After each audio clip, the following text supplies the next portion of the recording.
Hello and welcome to the Beat Cancer Answer, brought to you by BeatCancer.Org, the Center for Advancement in Cancer Education. We believe that 90% of all cancers could be eliminated through environmental and lifestyle choices alone, and science agrees.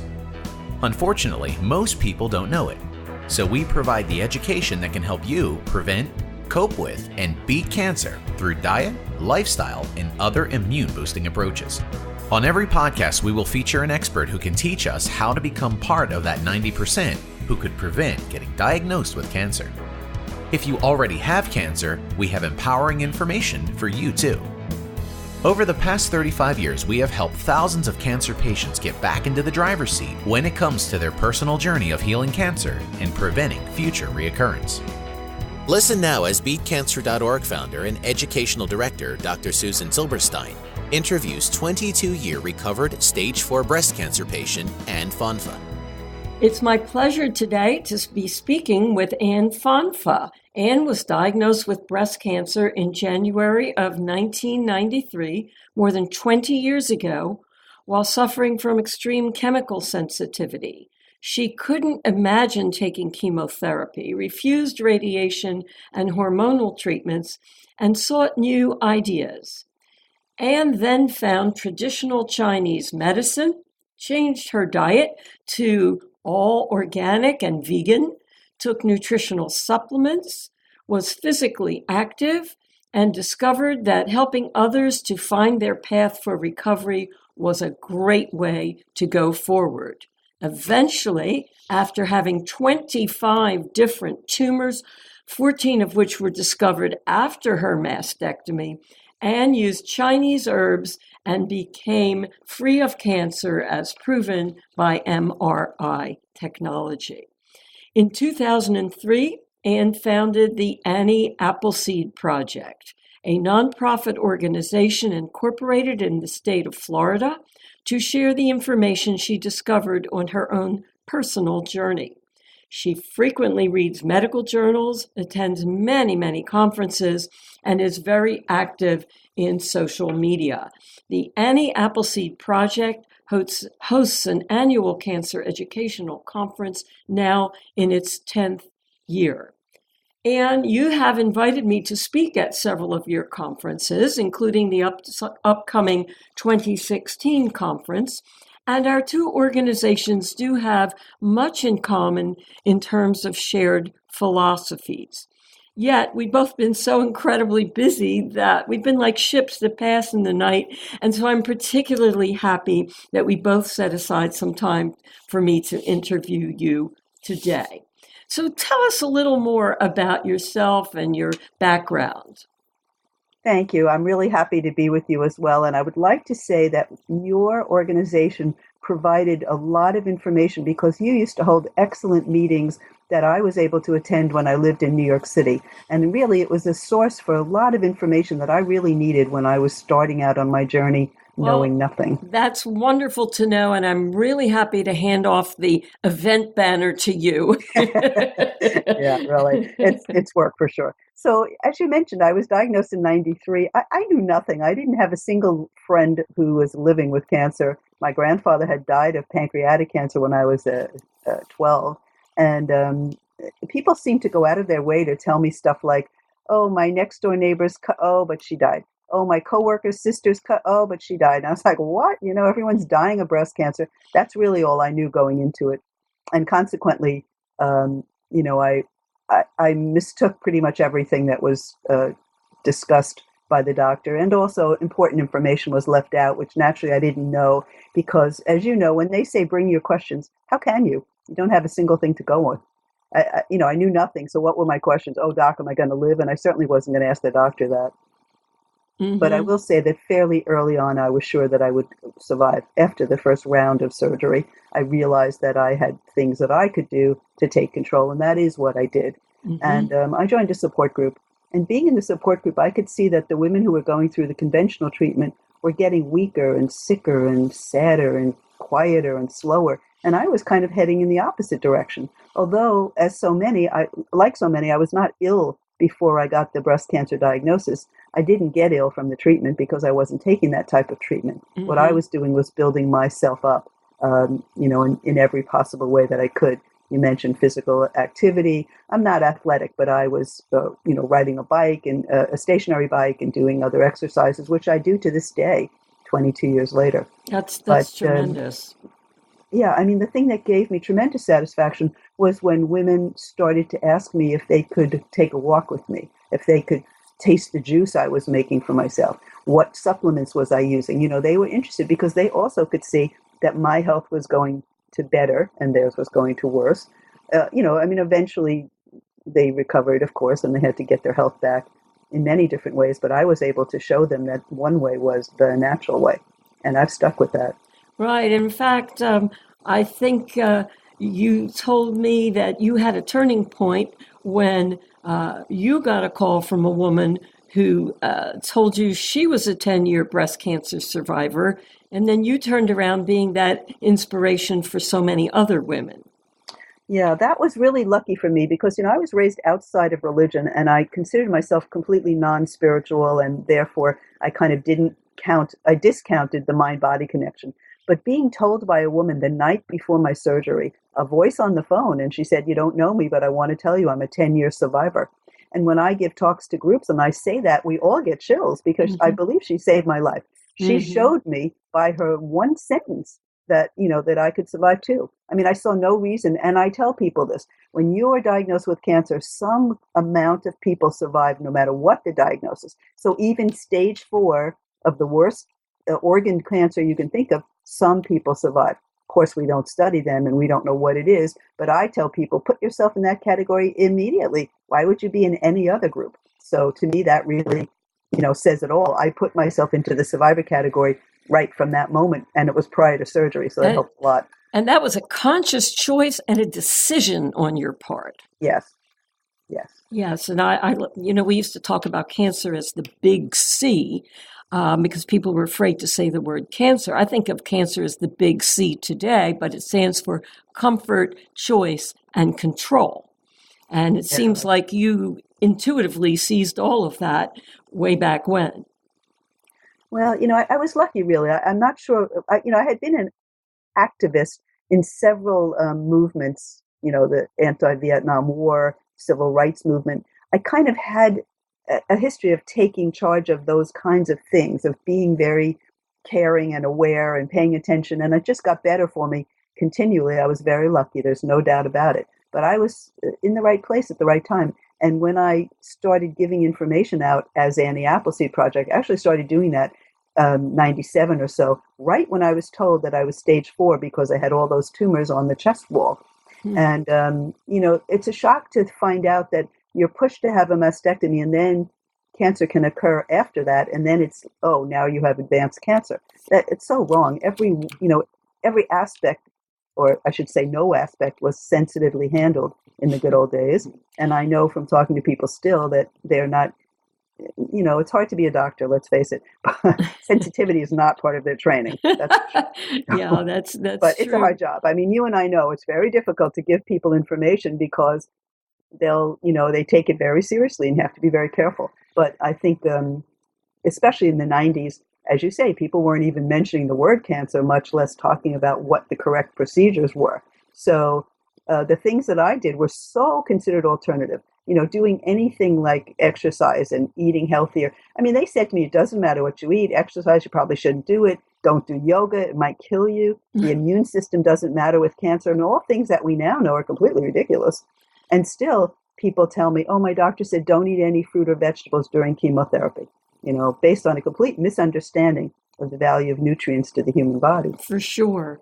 And so what made you decide to learn everything you could about natural healing? Well, because of the chemical sensitivity, I didn't want to do any of the conventional treatments. I just felt my body wouldn't stand it. Mm-hmm. So I knew there was something called alternative medicine, and I decided to explore it. But fascinatingly, alternative sounds so out there, so foreign. And one of my very close friends had become an acupuncturist, and 2 years before she treated me, when she was, I wanted to be her first patient, so I went to see her, and in 3 months she was stopped my menstrual cramps. So I already knew about traditional Chinese medicine, but I didn't consider it alternative because it was my good friend Frances who was doing it, I just I didn't see it as alternative in the usual sense because it was introduced to me by someone I loved as a longtime friend. And so it Nice. was easier for me. I lived in New York City. I went to many meetings all over the city. I tried tons of stuff. I just, I felt like cancer is so tricky. It works in so many different ways. I mean, just consider that turmeric blocks 9 cancer pathways. So imagine how many pathways there are. And Hmm. I just wanted to try a lot of different things. And it was relatively easy once I got going. And I was proud of the fact that I could get this information out to a group. I started a support group. It was really a study group. We began to talk about things and meet every month. And, those days I didn't have access to a computer even. I used to type up the minutes of the meeting and mail them, by snail mail to the participants, and the group got bigger and bigger and bigger. More and more people were interested, but most of them weren't doing much of what I was doing. Hmm. However, again, they could see that my health was just improving all the time compared to Right. everybody And else's. and so back in the 1990s, when you were first diagnosed, and here you were already stage 4, at what point, after you pursued these natural healing paths, could you say that that cancer finally resolved? Well, so in 97 is when they told me I was stage 4, but I felt it was very flimsy because they didn't do any tests at all. They saw chest wall recurrence, and the doctor basically said it's probably a metastatic recurrence. And I said, what does probably have to do with it? And he said, well, most likely it went through your body. In other words, there were no tests. There was no, they didn't do anything because I didn't do chemo or radiation. The sort of punishment was that I wasn't given good information and I wasn't treated the way most people were, which good or bad, that's a question. But I mean, I felt like here's a classic thing. Every tumor but the first one, so that was 24 tumors, grew slower than normal cells. So I said to various doctors over the years, well, this must be good because you just told me not to take chemotherapy because it's so slow growing. And they all said to me, looking me right in the eye, well, we can't tell you how you're doing because you didn't do chemo or radiation. You don't fit. And it Right. was Well, absurd because because, conventional oncology has to work by protocol. And if yes, you're outside of that protocol, or your body behaves, or you bring in outside of that protocol, or you bring in a resource that they are unfamiliar with, then they don't know how to handle that. yeah, Um, yeah. but let's talk about the whole concept of CAM, or complementary and alternative medicine. And for the word alternative, I like to use the word option. That doesn't get anybody upset. If you talk about options, it's so Yes, much more comfortable than talking about alternative treatments. yes, yes, yes. It's true. Well, so you asked me how I knew that I was okay. Met a Chinese herbalist at the San Antonio Breast Cancer Symposium. He offered me Chinese herbs, and by the time I got the 25th tumor, I decided to have an MRI and take the herbs.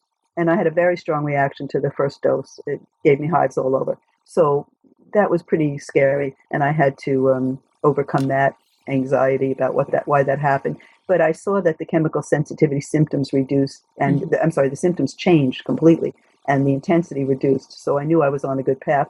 And then at the end of 10 months, he told me to stop taking it. In 14 months, I finally stopped.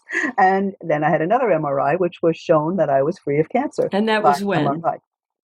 So the complementary stuff, I began to realize I have to bring this to the mainstream. I have to go to regular cancer meetings. I have to talk to doctors. I have to talk to nurses. I have to talk to the navigators who suddenly were, an area of interest, and let them know about the value of all of the lifestyle things and the things that people could easily adapt and Hmm. adopt to. And that became my mission. I mean, basically, I didn't go to very many CAM meetings after that. I mostly went to mainstream. Now, sometimes I was banging my head against the wall, and sometimes doctors would come out to talk to me in the hallway and say, I really like the stuff you said, the questions you asked, but, I can't let anybody know that I'm interested, which is Hmm. very sad. But you're right, they have to cling to protocol, and that's a difficult situation. But, I mean, on the other hand, it's such a hard responsibility that I understand they have to cling to protocol because, it's life and death for a lot of people, and that's very worrisome for them, and they Right. can be sued, and that's another another That's problem. another But issue. yielding to the idea that nutrition matters, that exercise matters, that stress reduction matters.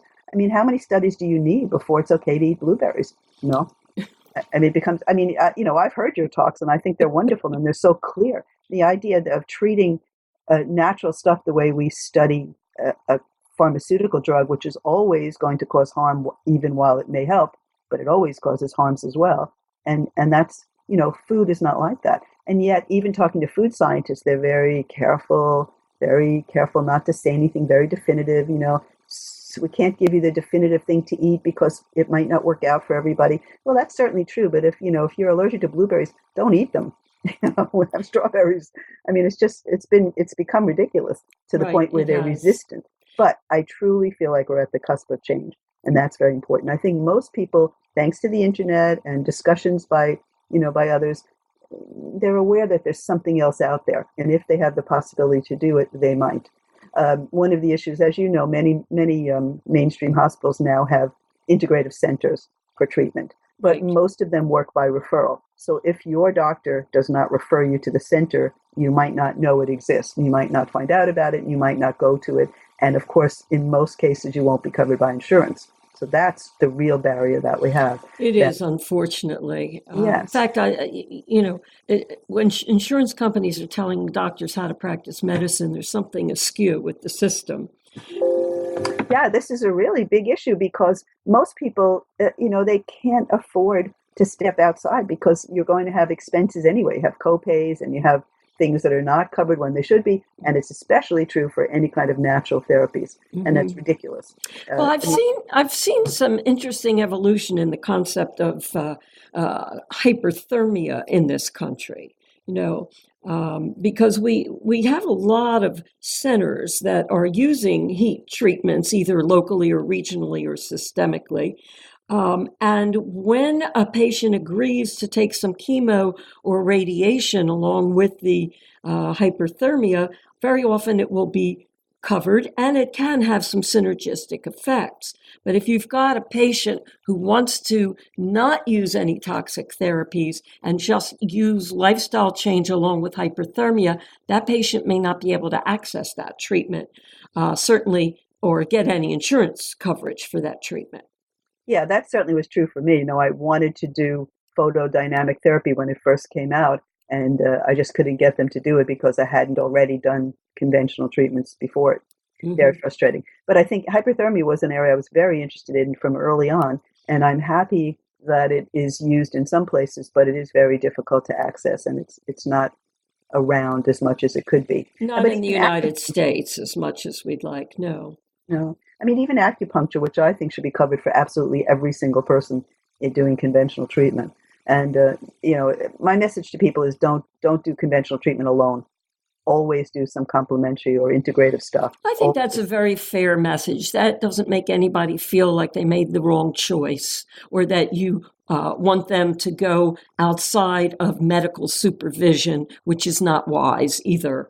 Right. I think that's very helpful. Thank you. If you're going to do conventional therapy, don't do only conventional therapy. Right. I mean, at our conference, a lot of the people will have had conventional treatment. And we don't want to make it that, oh, no, you did a bad thing, because that's not true necessarily anyway. And I would never say it. I mean, the truth is, you can always work on getting your health back together, and that's what everyone has to do after treatment. But it'd be really helpful if you don't have to do it after treatment, but you can do it with treatment, because prevention is so much better than trying to treat something that is already developed as a problem. Sure. Let's talk a little bit about the Food and Drug Administration medications that have been approved and then ultimately become disapproved.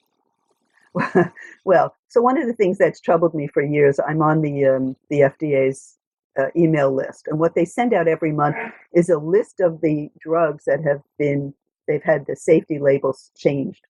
They call it black box labeling. And there's just a lot of that because clinical trials give us very little actual information. It's almost always the end result that you need more. And as you know, clinical trials are done with the healthiest people suffering from whatever disease is being studied. Mm-hmm. So in the real world, a lot of people have what we call comorbidities. They'll have diabetes, or they have heart trouble, or they have high blood pressure, or any other kind of thing. And we don't know how a particular drug will do with that population. And of course, older people are not generally included in clinical trials. So unless it's oriented specifically to an older population, and or children. So you get a situation in which doctors have to decide on a one-to-one basis of how am I going to use this new drug that got approved. And over time, it becomes clear that it is not a panacea for a large group of people. And in fact, it's less effective than originally thought. The FDA has chosen to approve drugs in order to go faster because of complaints from every side. To go faster, they have to approve a drug based on what they call surrogate markers. So they're not looking at survival, which you might think is the appropriate standard, but that's not what's going on. So consequently, they find out later if there is another trial done, which they're supposed to be, but a lot of companies get away with not doing it. And if they can get away with it, if they do it and it finds out, oh, we didn't improve survival, but it made your disease wait another month before you got another symptom, that's not really worth 400 or 500 or $800 million to me. No. It's not worth the 12 years it took to come to market. And it certainly wasn't worth the 200 or 300 participants' time because it's of very little value. Let alone the side effects that the drug may have engendered. That's right. And also, when you look at the amount of people who suffer those adverse effects, and I hardly never call them side effects because they're not they're the effects. Yeah. There are more people suffering those bad effects, the adverse effects, than suffer the good effects. That's really troubling. And also, I note over time, it looks to me like there's an aim to get like a 2 to 3 month advantage. And again, it's not survival, it's just time for disease progression. And I feel like, why is it that all these drugs fit that category of 2 to 3 months? And it continues to make me feel anxious that it's some kind of business decision that brings only those drugs that have minimal outcomes to market. Occasionally a drug comes through that's really strong, really effective, but over time we find out it has other problems. I think of some of the drugs that were really quite successful in controlling disease, but over time that disease comes roaring back. So it turns out to have been effective maybe for a year, which is very exciting relative to 2 to 3 months, but then the disease roars back.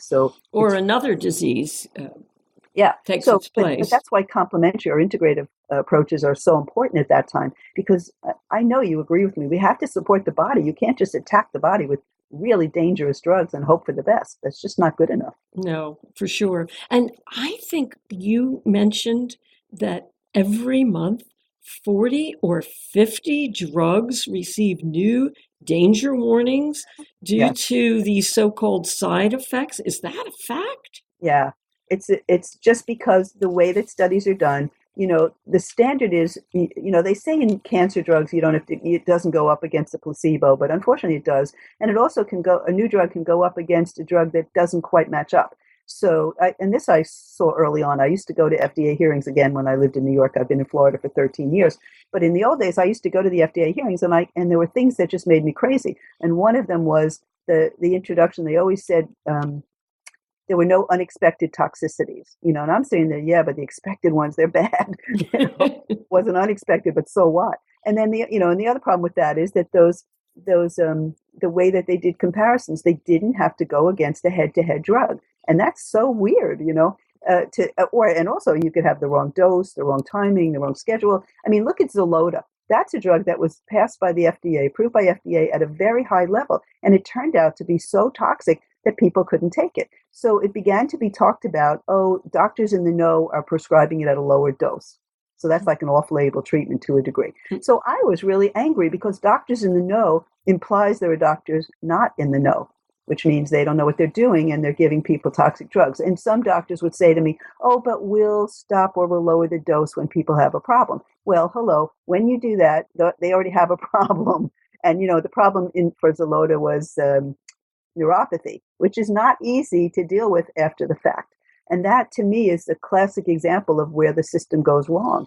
And FDA says, we can't change it because we have to get a new submission from the company that makes the drug. And of course, no company is going to spend another $400 million to do another trial to prove they need less of the drug in use. It's unfortunate. Cancer patients need support now. They don't want to be stuck in the political quagmires or the funding quagmires and all of that.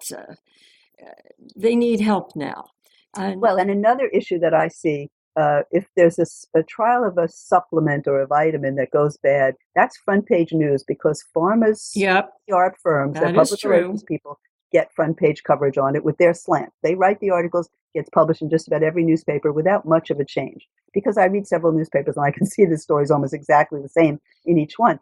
But if something happens that's positive and beneficial in the natural world, we don't have good public relations. We don't have ins with the newspapers, and it doesn't get discussed. So people will suddenly say, oh my gosh, I shouldn't be taking this tea because look what happened. And then you say, yeah, but there are 4,000 studies on the benefits of that tea, and one study, front page news, that shouldn't be, on the bad thing. And, and that confuses people. So they will say stuff, I'm sure you hear this too, people say, oh, I can't decide what to do because there's good, it's just not good for you, or I'm not sure, or it used to be good. Or my doctor says I better not. Yeah. And that's because of the, obfuscation, the fooling of the public that's being done by Big Pharma. I mean, the classic joke of that is nobody's sick because they don't have a drug. That's really cancer is not a chemodeficiency disease. Yeah. I mean, they need nutrients, and that's what we're denied. And, and commercials encourage this too. I mean, certainly the advent of drug advertising, and we now know that so much of their funds are spent on advertising. It's gotten to be more than is spent on R&D, even though they still complain, oh, R&D is so expensive.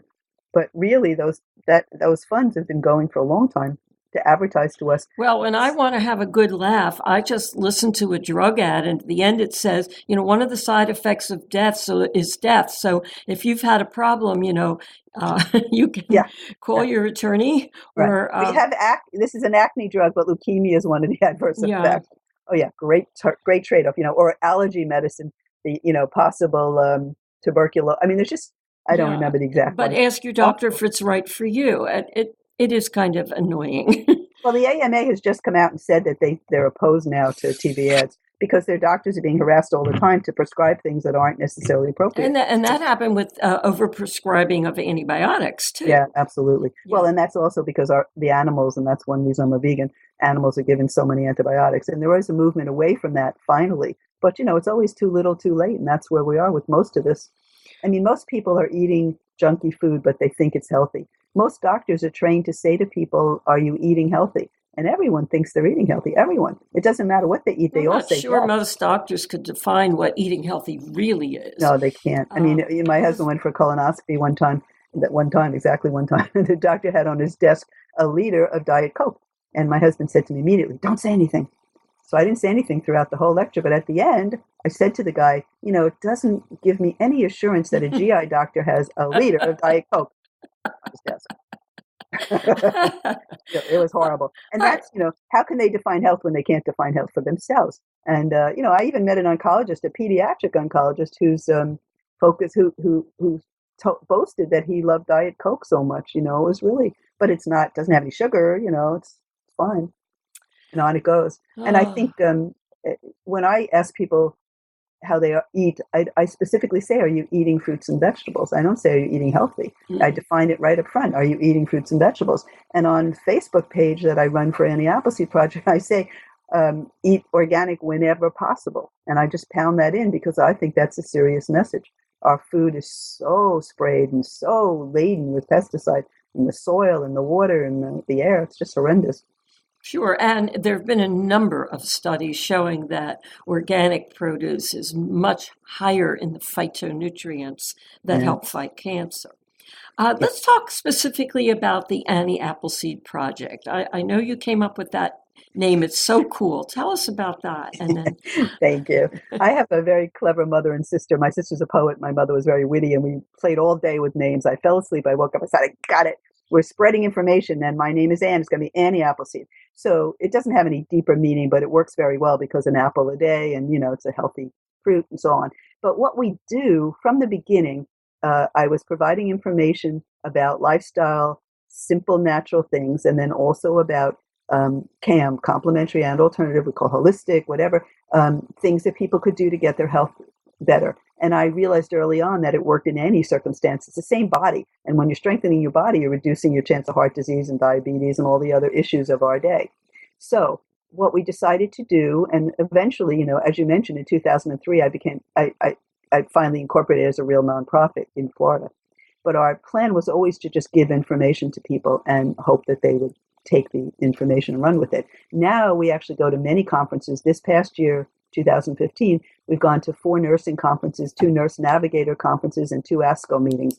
We have posters that we try to put out, and we show this beautiful poster called 3 Steps for Health, which is about simple things that people can do. And step 1, for example, is eat 1 more fruit and 1 more vegetable every day.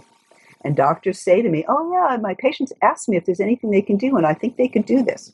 So it overcomes their, inbred distaste, or they're not inbred, their learned behavior to say no to stuff, and that helps. And our job is really to kindly give information. We're all patient advocates. We're not doctors. We don't have medical advisors. Well, we have medical advisors, but we don't give medical advice. We give information. Right. So we do it in a lot of different ways. One way is through Facebook. One way is our monthly e-newsletter.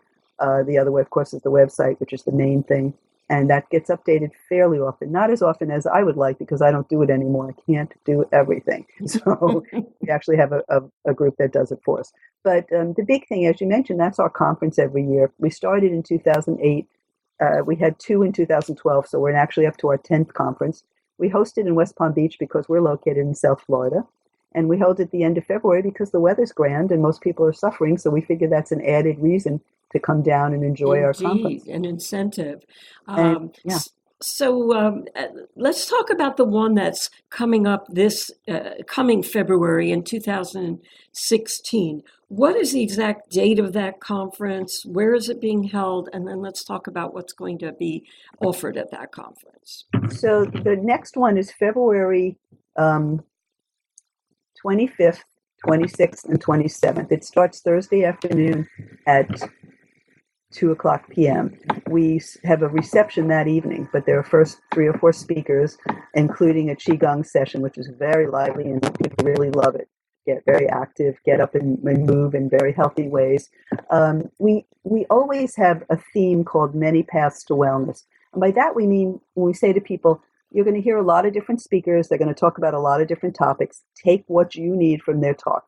Don't give up on it. If there's 1 or 2 things that don't fit into your mindset, that's okay. Just go with what's best for you. And next year, we'll hear from, for example, a nurse who treats in an integrative way, someone who loves raw foods, Paul Neeson. We have a breast cancer survivor who uses medical cannabis, and that's a sub-theme of next year as well, because Florida and many other states are legalizing medical use of cannabis, and we would like our patients, friends, and doctors to understand how to deal with it. Because a lot of people feel like, oh, wow, I'll just do this and I'll be done. But as you and I know, there's no magic bullet in any camp, and we shouldn't look for that. We should look for a holistic protocol that will make the best sense. Mm-hmm. So we have a talk on detox and juice fasting from Jill Schneider. You are going to give a fabulous talk again, because I've already heard your talks and they're wonderful, and you're calling it Fight Cancer with Your Fork. So people are going to be excited about that. We have Carol Michaels, who's an exercise professional and a breast cancer survivor, and she's going to talk about exercise specifically for cancer survivors. We have Dr. Isaac Elias. Oh, he's fabulous. He's a great guy. He is fabulous. His talk should be really interesting and give us some background into botanicals and targeting inflammation and growth factors. We have Vern Verona, who's a person who's got several books. His book that he's going to talk about from is Adventures in Recovery, 12 Key Self-Healing Traits. Helene Waldman, who's written co-written the Whole Food Guide for Breast Cancer Survivors. Bill Aaron, who's a photographer who published a book, The Triumph of 120 Cancer Survivors, and he himself is a survivor.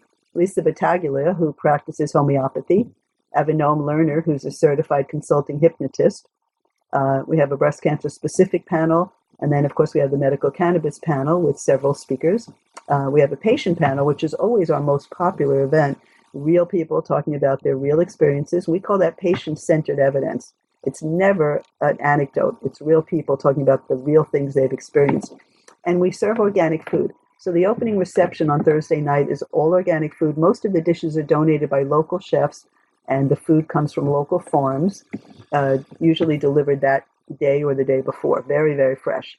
We have organic lunch buffets on Friday and Saturday. We have organic breakfast bits, although we don't serve a whole breakfast, but we have muffins, we have bananas and apples, we have organic tea, organic coffee.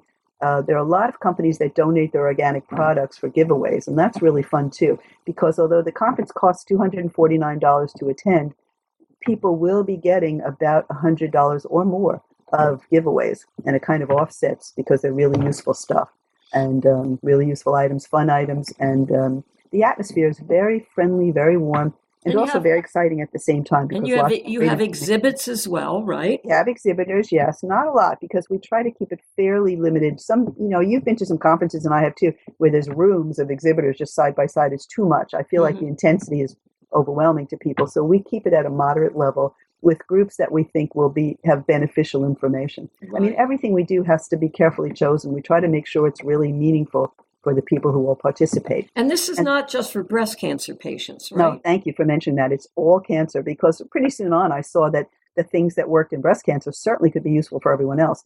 And I knew women with ovarian cancer, so women with ovarian cancer were the second group I included, but then it expanded to be everybody, men, even children, and we have some childhood advocates who will be coming this next year. A lot of really interesting people, and the talking amongst people is really great too. There's a lot of time for networking, sitting together at meals, and it's really a special and unique experience. And I can say that because this is our 10th event, and I know that every year people develop amazing contacts, relationships.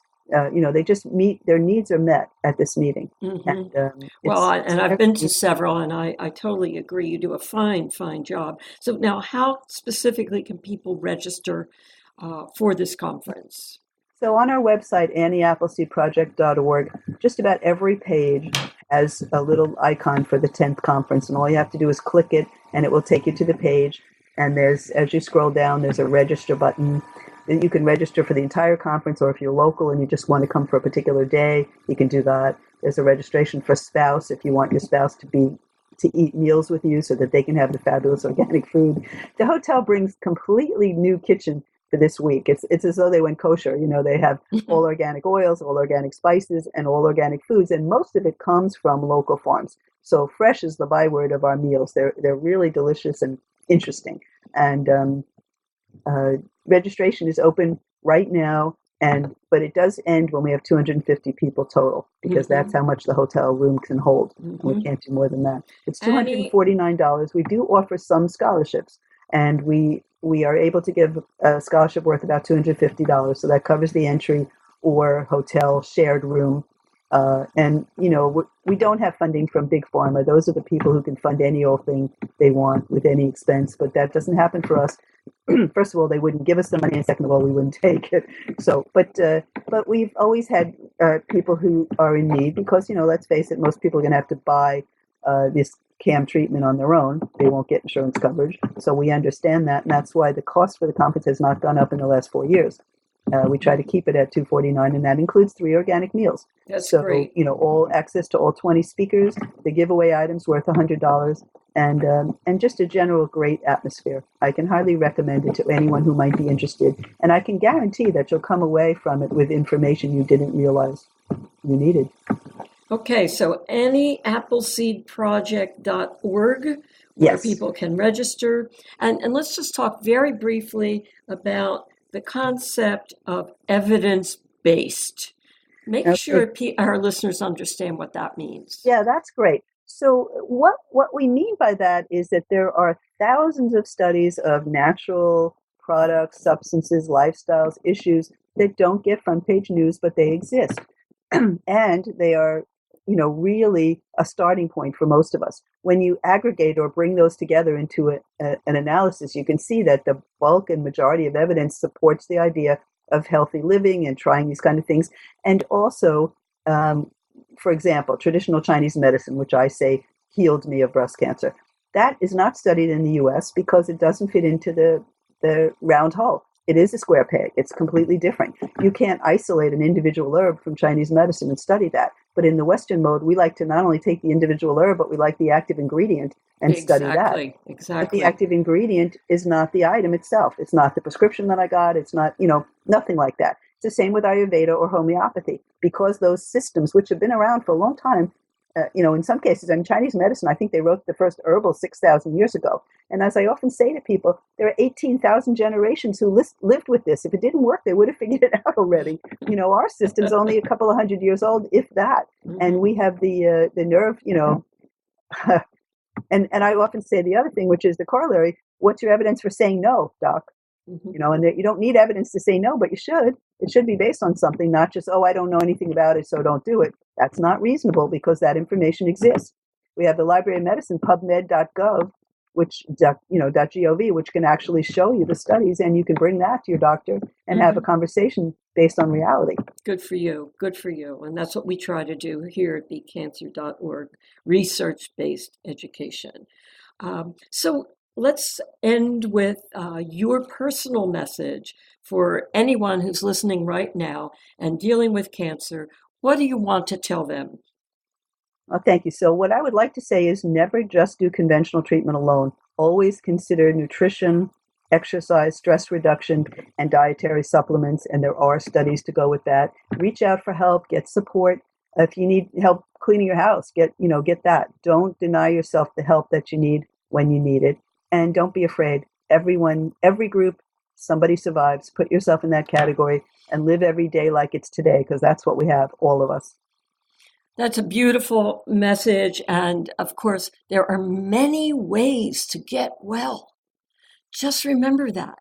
If you can't afford plan A, let us, either Ann or us, our counselors at BeatCancer.org, let us help you figure out plan B or plan C. Because everybody can get well, whether you can afford to go into a foreign country and spend thousands of dollars at a clinic, or whether you need to stay in your own kitchen and do things at home for yourself. There are many ways to get well. I agree.